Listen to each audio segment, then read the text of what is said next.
Zumbi, Garvey e Martin Luther King representam três tradições de luta: a quilombista, a panafricanista e a dos direitos civis.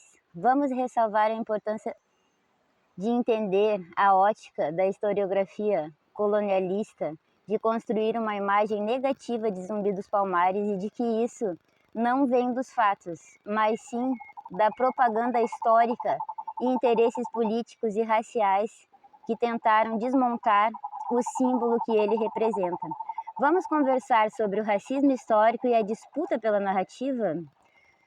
Durante os séculos, a história oficial do Brasil foi escrita por homens brancos ligados ao Estado, à Igreja e às elites. Zumbi foi um líder negro resistente, anti-escravista, e isso não agradava a quem dominava a escrita da história. Então, ele foi retratado como rebelde, selvagem, criminoso, tudo para justificar a repressão ao Quilombo dos Palmares. Então, construíram a demonização de líderes negros. Isso é uma estratégia antiga. Quando um grupo oprimido tem um herói forte, o poder tenta destruir a sua imagem, construindo um tipo de nova ordem mundial. Com Zumbi, fizeram o mesmo que fizeram com Espartacus, em Roma, quem conhece essa história. Tupac Amaru, no Peru, Nat Turner, nos Estados Unidos, Malcolm X, todos eram líderes de resistência que o sistema tratou como bandidos. O Quilombo dos Palmares era autônomo e economicamente ativo, multicultural, organizado militar e politicamente. Um exemplo de que pessoas escravizadas podiam viver livres e isso era perigoso para os senhores do engenho. Então passaram séculos repetindo que Palmares era um reduto de criminosos, construindo uma identidade falsa de que Zumbi era violento. Zumbi era um militar e ele liderava um quilombo enorme, e isso significa defender território, enfrentar bandeirantes, proteger famílias refugiadas lá no seu território. Na época, todos os lados eram violentos, mas a violência de Zumbi era autodefesa, enquanto que a violência do sistema escravista era institucional, massiva e legalizada. As polêmicas, elas são inventadas ou distorcidas e alguns ataques modernos tentam dizer que Zumbi tinha escravos, dizer que era um líder tirano, que Palmares não era tão bom assim. Essas acusações vêm de textos sem base, sem embasamento, geralmente escritos por grupos que tentam apagar o racismo histórico, atacar movimentos negros atuais, deturpar a história para fins políticos. Saibam que a historiografia séria nunca encontrou evidências de Zumbi possuir escravos. O que existia eram capturas de guerras comuns entre indígenas, europeus e africanos. E as pessoas geralmente se integravam ao quilombo. Elas não eram escravizadas, geralmente as que estavam integradas. Então, hoje, Zumbi virou um símbolo da luta antirracista da resistência afro-brasileira do Dia da Consciência Negra. Isso incomoda grupos que negam a escravidão, negam o racismo e tentam desacreditar figuras negras históricas. Zumbi representa a maior ameaça que os opressores conhecem, um povo negro consciente de sua própria história. E símbolos assim sempre foram combatidos. O Dia da Consciência Negra, 20 de novembro no Brasil, é uma data especialmente brasileira. Ela não é celebrada dessa forma em outros países. Cada país tem a sua própria data, ligadas à luta antirracista e à abolição ou a figuras negras importantes. Mas por que o 20 de novembro existe no Brasil? Por que essa data marca a morte de Zumbi dos Palmares, líder do maior quilombo da história do país e símbolo da resistência negra contra a escravidão?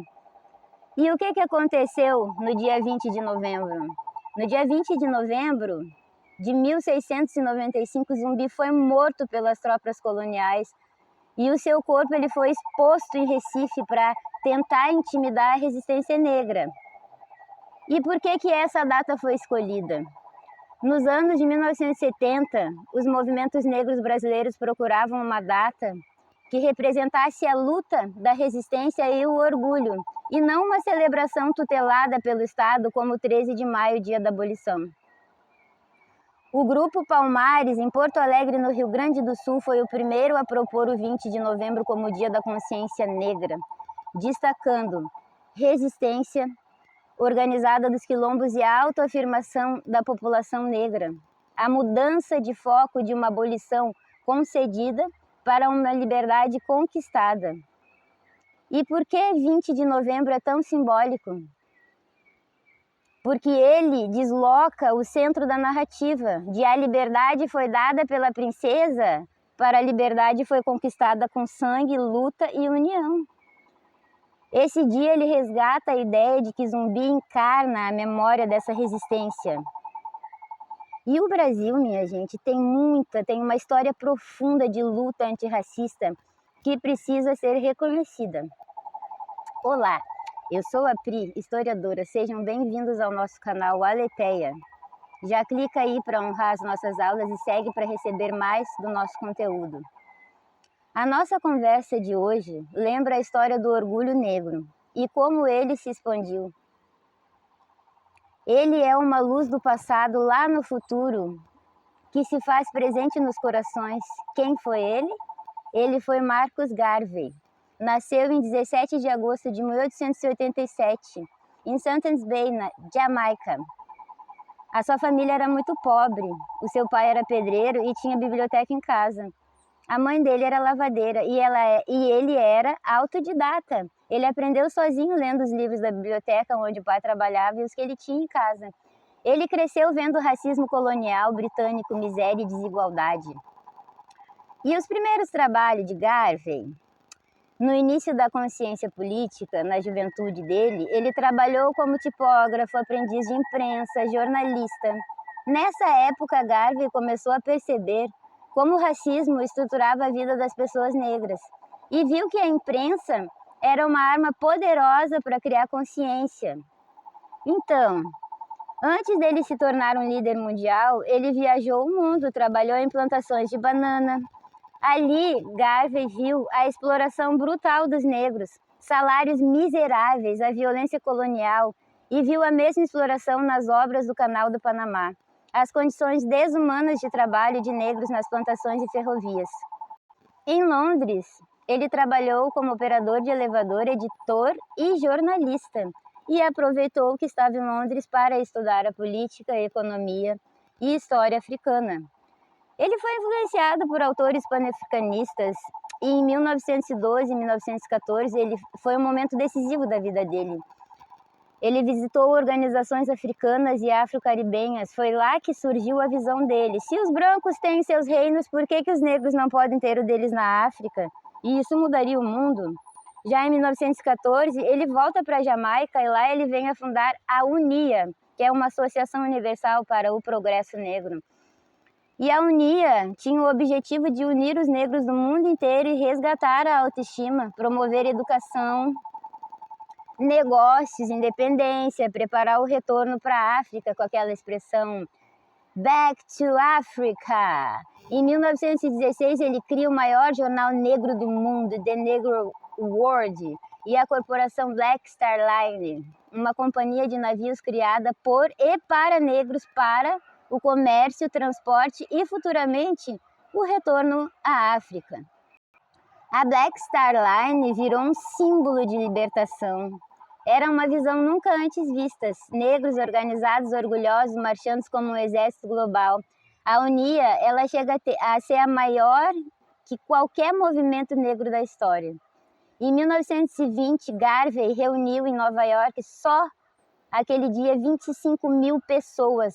E a UNIA chegou a ter mais de 4 milhões de membros. E Garvey fundou cooperativas, fábricas, escolas, lojas, habitações, jornais, grupo paramilitares de autodefesa, corais, clubes, associações de mulheres.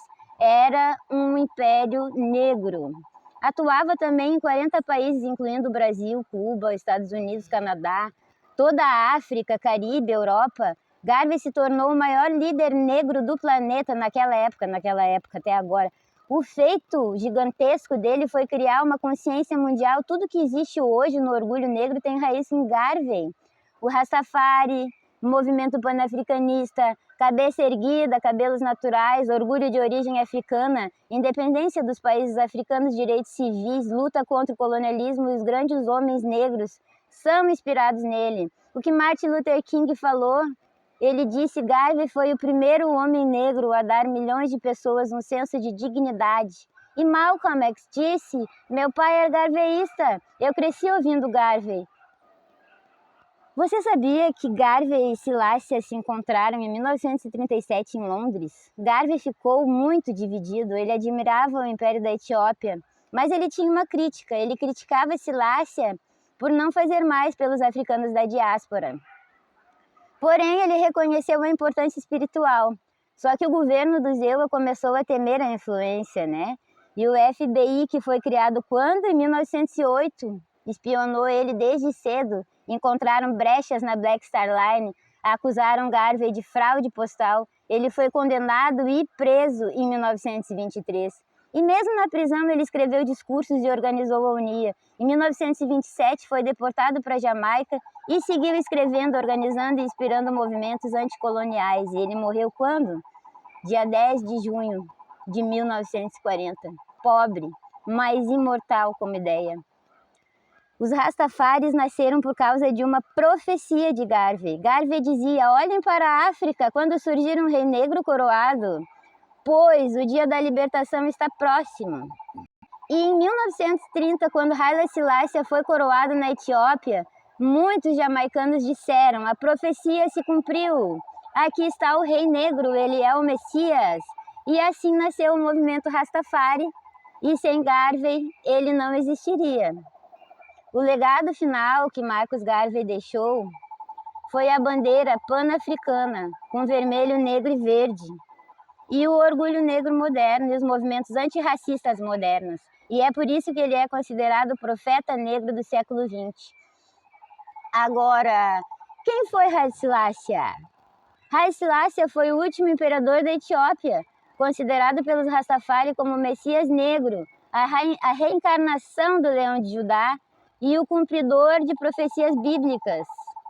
Por que os Rastafaris veneram tanto Selassie? É porque eles acreditam que ele descende da linhagem do rei Salomão e da rainha de Sabá. Ele representa a volta da realeza africana e a libertação do povo negro. E qual é a ligação que eles têm com a Bet Israel? Bom, os Bet Israel, eles são judeus etíopes. Os Rastafaris não descendem necessariamente deles porque é um movimento novo, mas ambos veem a Etiópia como a terra sagrada. Ambos carregam símbolos como o Leão de Judá. Mas são coisas um pouco diferentes. A Bet Israel, ela é o judaísmo etíope antigo. E o Rastafarismo, ele é um movimento religioso cultural nascido na Jamaica.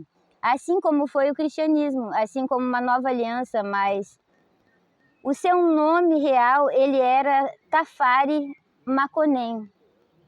Quando ele virou imperador, ganhou o título de Haile Selassie, que significa poder da Trindade. Daí vem o nome Rastafari. Ras significa príncipe Tafari, o nome dele antes de ser coroado. E Rastafari significa seguidores do príncipe Tafari. Mas por que os Rastafari, eles usam dreadlocks? Dreadlocks. Os dreadlocks, ou dreads, eles não são apenas um estilo, eles são símbolo religioso como votos. E qual é o significado desses votos? Tem o voto nazireu na Bíblia, que eles oferecem o filho a Deus, não cortam o cabelo, mas que o leão de Judá, o cabelo é a juba do leão e significa resistência ao colonialismo, porque na Jamaica cortar os cabelos era imposto para civilizar os negros. E usar dreads virou resistência. Outra pergunta que chega a ser uma bandeira erguida: por que fumam ganja, cannabis? Para os Rastafaris, a ganja é um sacramento, assim como o vinho, a hóstia na missa. E os motivos que eles usam, que eles têm para usar a ganja, é porque ela limpa a mente, aproxima de Deus, que é Jah para eles, ajuda na meditação e foi sempre utilizada pelos povos africanos como uma planta sagrada. Mas outra coisa importante que nós devemos questionar é se Haile Selassie aceitou ser o Messias. Não, ele não aceitou ser o Messias, ele sempre disse ser apenas um cristão ortodoxo. Mas ele respeitou os Rastafaris e concedeu terras na Etiópia, Xaxamani, que foi um marco importante do seu reinado. E por que Haile Selassie foi visto como profecia? Porque ninguém no mundo negro tinha esse título. Rei dos reis, leão da tribo de Judá, descendente de Salomão. Ele é um rei africano negro no mundo colonial e Haile Selassie, ele ofereceu 500 acres de terra para negros da diáspora, que até hoje existe a comunidade Rastafari da Xaxamani. Então, vamos conversar sobre a dinastia de Salomão na Etiópia? Para entendermos a base do quebra-nagash, a rainha de Sabá foi visitar o rei Salomão. Eles tiveram um filho chamado Menelik e a Arca da Aliança foi levada para a Etiópia. E a dinastia teve mais de 3.000 anos e Haile Selassie é o último representante dessa dinastia. E o quebra-nagash, para quem não conhece, é o livro sagrado dos Rastas, que tem a base da linhagem salomônica que confirma o leão de Judá. Tá. Se o leão de Judá é Jesus, o que os Rastas pensam de Jesus? Para eles já é Deus. Jesus é uma manifestação anterior e Selassie é o Cristo negro da era moderna. Mas é importante lembrar que existe um sincretismo dentro do mundo Rasta. Existem 3 mansões Rasta. A primeira delas é a Niabigi, que é a mais antiga e tradicionalista ligada à rainha africana Niabigi, que representa a resistência contra seguidores. Eles usam rastas longos e naturais e têm uma vida simples, comunitária. Eles usam tambores sagrados como Ketei e o Thunder Drum. Eles ressoam cânticos antigos chamados Bigi. E para eles, Haile Selassie é Deus encarnado. Um dos representantes é Peter Tosh, guerreiro da resistência rasta original. Para quem não conhece, Peter Tosh é um som muito bom de escutar, uma energia muito boa, é uma dica. E a segunda mansão é a Bobo Shanti. São inspirados em princípios sacerdotais e misturam a tradição judaica e etíope. Eles usam turbantes altos e é a principal marca deles. Eles usam roupas pretas, vermelhas e douradas, com um estilo mais sacerdotal. E consideram também Haile Selassie como um deus e também honram o príncipe Emmanuel Charles Eduardo como o Cristo Negro e consideram também Marcus Garvey como um profeta, né? Eles são estritamente vegetarianos e eles fazem uma separação entre homens e mulheres nos seus rituais sagrados, com uma estrutura semelhante a uma ordem religiosa. E a terceira mansão é a 12 Tribal. Eles usam as 12 tribos bíblicas ligadas aos signos e Bob Marley era representante da 12 Tribals. Ela é a mais moderna e aberta, tem forte influência bíblica e foi fundada pelo profeta Gad na Jamaica, em 1968. E fazem um estudo profundo da Bíblia, porque eles aceitam Jesus como Messias também, eles veem Selassie como representante divino, não como um Deus encarnado. Mas eles têm mais liberdade assim, para cortar, arrumar os dreads, eles aceitam mulheres com mais autonomia. E essa ligação da astrologia, ela vem da ideia de que, onde tem em Gênesis, que Deus criou as luminares para sinais, e para eles, Sião é um organismo cósmico, e o universo tem estrutura de 12 energias espirituais. Judá, o leão, é central, porque Jesus é o leão da tribo de Judá. Haile Selassie é o descendente direto de Judá. Sabe? Bob Marley foi Rastafari a vida inteira, mas ele foi convertido à Igreja Ortodoxa Etíope em 1980. E ele foi batizado e recebeu o nome de Berhane Selassie, que significa Luz da Trindade. E depois do batismo, ele via Jesus como Messias verdadeiro, mas isso não desfaz e nem trai a memória Rastafari. Foi apenas uma conversão às origens da doutrina. Então, Marcus Garvey, ele criou a maior organização negra da história, anunciou profecias sobre um rei africano, inspirou o orgulho negro e o retorno à África. E Selassie foi coroado rei dos reis, visto como um cumprimento da profecia, e tornou-se Messias Rastafari. Ele trouxe o seu povo de volta também para a África, né? E a fé Rastafari, ela é nascida dessa união, os dreadlocks, a ganja, Zion, Babilônia, a espiritualidade africana com base bíblica. E o Bob Marley levou tudo isso para o mundo. Nos CDs dele, nas criações dele, Redemption Song faz alusões à libertação garveyana, né? O CD War é um discurso de Selassie musicado, o Êxodos, que é o retorno à África, a Africa Unite, que é o panafricanismo, e o Some Much Things to Say, que faz a referência a Garvey. E Bob citou ideias de Malcolm X como a ideia da emancipação mental, da resistência contra a Babilônia, da libertação africana e também dos direitos à autodefesa espiritual. A música Get Up, Stand Up é 100% espírito Malcolm X, mas ela foi convertida para o estilo Rasta. E os Rastas afirmam que os hebreus eles foram espalhados pelo mundo e que os descendentes estão na diáspora, que é aonde esperam no seu retorno para Sião, e sendo este local a Etiópia. Agora, quem foi Malcolm X? Essa história é mais triste e eu gosto muito. O pai de Malcolm X era pregador batista e líder local da organização de Marcus Garvey na UNIA. Ele era defensor da independência e da dignidade dos afrodescendentes. Ele sofreu perseguição de grupos racistas como Black Legion, é um tipo de clubes Klux Klan, e ele morreu em circunstâncias suspeitas, oficialmente atropelado por um trem, tá? E a mãe do Malcolm X também era ativista da UNIA. Ela escrevia artigos de política racial. Ela ensinou Malcolm X a não aceitar humilhações racistas, como uma mãe ensina. E acabou também sofrendo as perseguições do Estado e foi internada injustamente em um hospital psiquiátrico por 24 anos depois da morte do marido. Foi aí que despertou a Fúria Negra. Malcolm X teve dois grandes movimentos, é muito importante separar. O primeiro dele foi a Nação do Islã, a NOI, em 1948, foi até 1964. O nacionalismo negro, ou seja, a separação entre brancos e negros, a criação de um Estado negro independente, dentro ou fora dos Estados Unidos, com seu retorno espiritual ao Islã negro.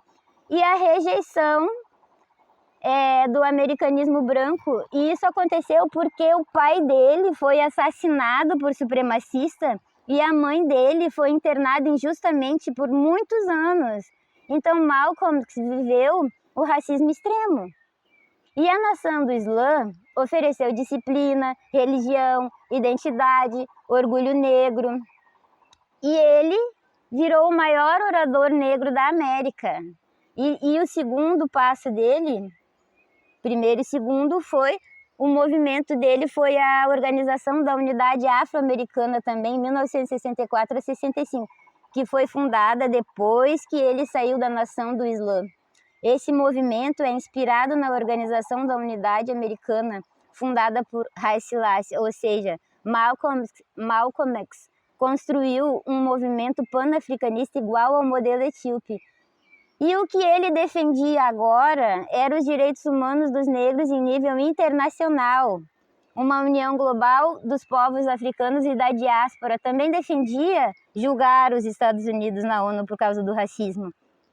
E ele defendia a educação política, autodefesa inteligente, cooperação entre negros, latinos e pobres, o fim da violência interna entre negros, o respeito entre religiões. Aí ele já não criticava mais nem atacava os cristãos.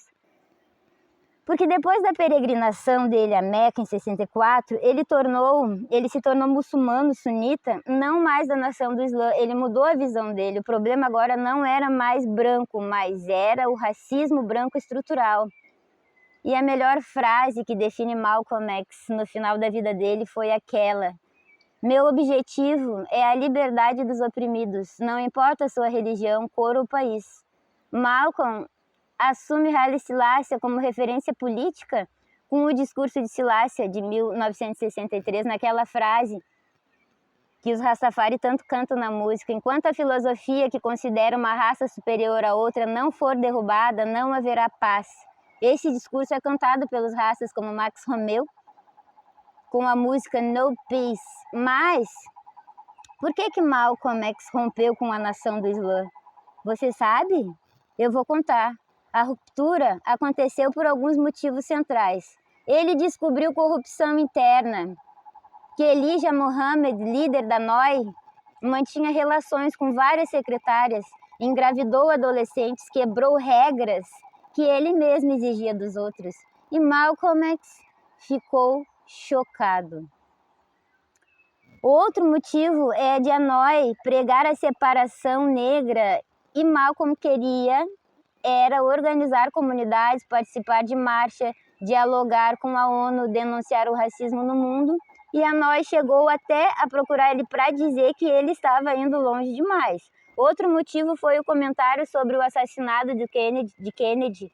Ele disse: as galinhas voltaram ao galinheiro. Isso significa que a violência nos Estados Unidos gerou violência interna. Elijah Muhammad puniu Malcolm com silêncio total por 90 dias, e isso foi o estopim do rompimento com a NOI. Ele percebeu que o mundo não era negro contra branco, e sim justo contra injusto, e essa experiência destruiu a teologia da NOI, porque elas tinham outra teologia racial, e Malcolm voltou ao muçulmano sunita tradicional, não mais NOI. E no último ano de vida ele dizia: eu não sou mais racista, sou contra a opressão, não contra uma raça.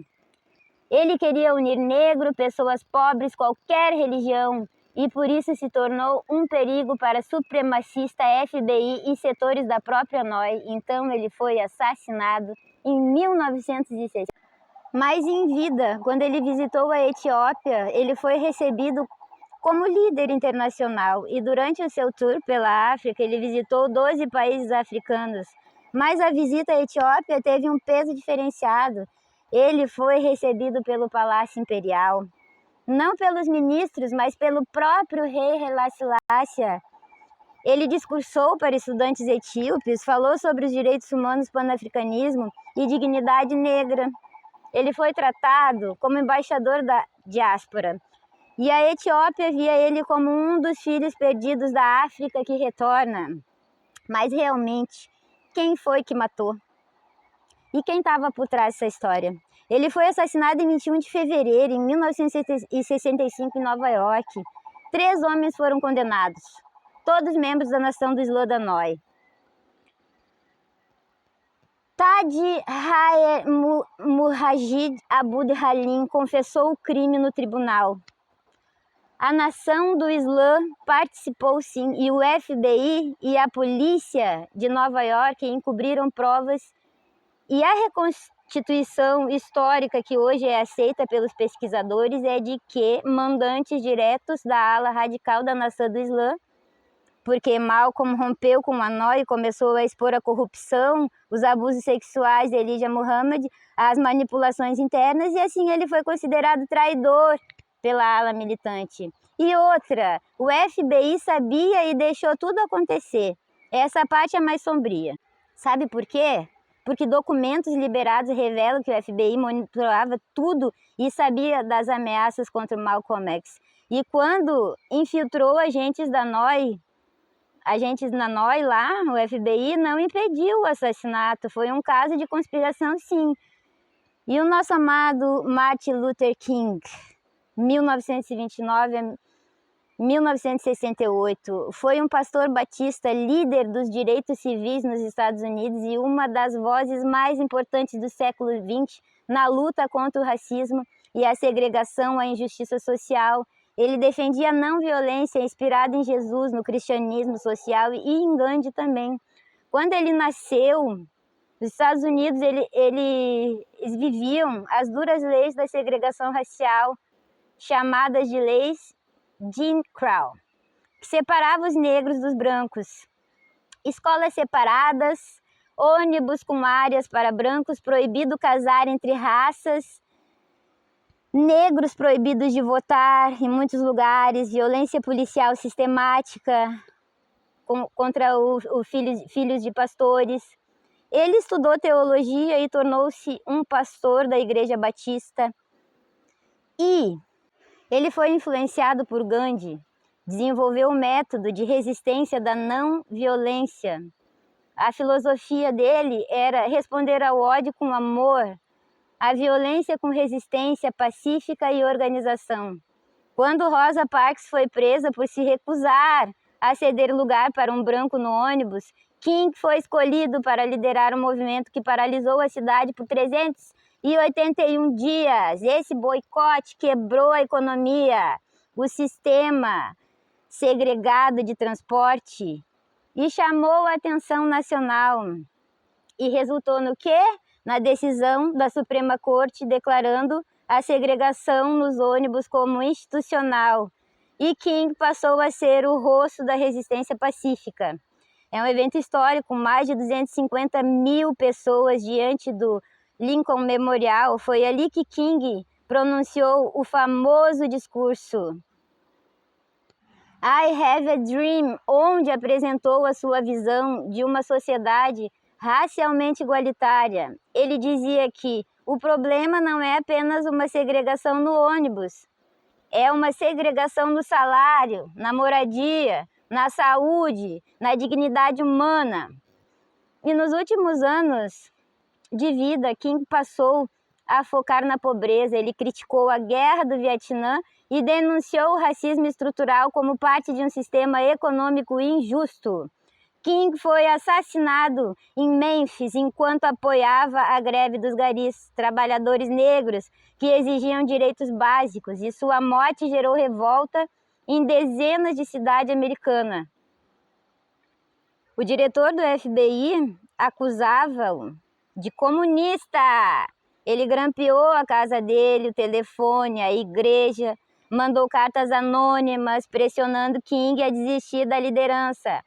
Mas, como ele não desistiu, ele foi assassinado. Mais um ícone desse movimento foi Mandela. Ele é um paradigma próprio, diferente de Zumbi Garvey King. Nelson Mandela, de 1918, morreu em 2013. Ele é um líder sul-africano, símbolo mundial da luta contra o apartheid, um sistema brutal de segregação racial imposto pela minoria branca na África do Sul. Então, o apartheid na África do Sul, desde 1948, o governo branco criou um sistema de segregação total, com a proibição de negros morarem em áreas de brancos, com documentos obrigatórios para circular, empregos e salários separados, a proibição de voto para negros e a violência policial sistemática. E a retirada de terras ancestrais. Mandela, ele era advogado e tornou-se um dos líderes do Congresso Nacional Africano. No início ele defendia a luta pacífica como King, mas depois de massacres cometidos pelo governo, como o de Sharpeville em 1960, onde policiais mataram 69 manifestantes negros desarmados, Mandela concluiu que um governo que usa violência contra pessoa desarmada não pode ser enfrentado apenas com palavras. Então ele fundou um braço armado para sabotagem, mas não terrorismo contra os civis. E em 1962, Mandela ele foi preso e condenado à prisão perpétua por sabotagem, conspiração e tentativa de derrubar o governo racista. Ele ficou 18 anos na prisão. Teve trabalhos forçados quebrando pedras e durante todo esse tempo não deixaram ele ver seus filhos crescerem, negaram visitas, censuraram as suas cartas, queriam quebrar o seu espírito. Mas Mandela se tornou o símbolo vivo da resistência, como um zumbi sul-africano moderno. Nos anos 80, o mundo descobriu os horrores do apartheid, de que houve boicotes internacionais, pressão econômica, protestos globais e o governo sul-africano, enfraquecido, começou a negociar. Em 1990, Mandela foi liberado e em 94 aconteceu a primeira eleição democrática na África do Sul. Mandela se tornou o primeiro presidente negro e ele escolheu não punir os brancos em massa, não fazer vingança, reconstruir o país pela reconciliação. Terminamos por aqui a nossa conversa de hoje. Acredito que esse assunto é importante, pois se trata da raiz da nossa história, a raiz do orgulho negro e também a importância do Dia da Consciência Negra no Brasil.